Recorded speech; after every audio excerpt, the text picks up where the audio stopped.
Hello, this is Irma with my note cards again, and today what I would like to do is show you that you can use whatever leftover finger paint that you have, and even though it's a little bit, you can still use it as if it were a watercolor. Now let me explain, okay? I'm going to be using this green now. As you see, it's kind of contaminated, and I'm at the bottom.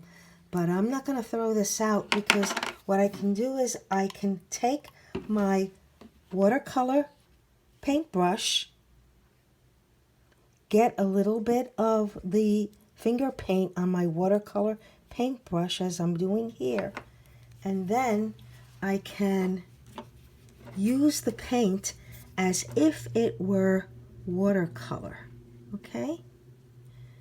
And I can paint and color.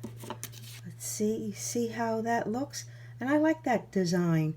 It's pretty cool. You can actually see the brush strokes, which makes this even more intriguing and more fun to work with than watercolor.